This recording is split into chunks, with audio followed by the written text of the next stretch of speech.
And as relevant to you and your viewers, we spent about an hour and 15 minutes with him today before the Chicago Tribune editorial board, and perhaps one of the most expansive interviews that we've had with any political candidate in a long while. I think the bottom line is that he underscored that he has decided that he is definitely a viable presidential candidate.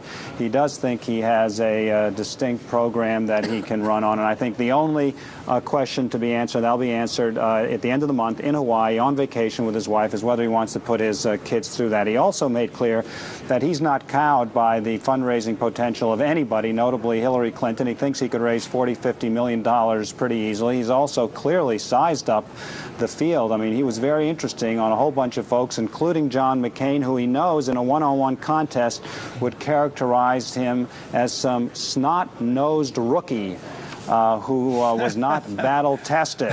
And he said that quite clearly. So he's mulled all of this. And at the same time, I think he outlined a program, a mix of idealism and pragmatism, and also underscored that, you know, all the talk about his inexperience, this is a guy who had 7 pretty productive years in the state legislature, 2 in the United States Senate. And when it comes to his international bona fides, you know, that's what he majored in college. He's also lived overseas. He knows a fair bit. So he is not lacking in self-confidence. So, Jim, did he handicap the entire potential field, including Republican candidates? I guess he did. He mentioned John McCain.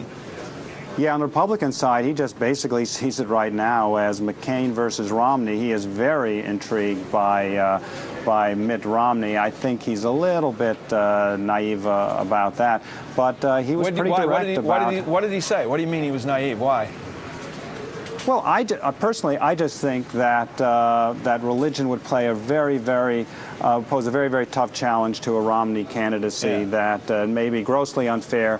But I think too many people think the Mormons are some bunch of weirdos. It's grossly unfair, but that would hurt him. And but in sizing up what McCain would do to him, I think he was right on point. But he believes that he can run as a sort of new generation change candidate, and doesn't seem that he would be cowed by, again, being characterized as snot-nosed rookie at a time that the country needs a battle-tested leader.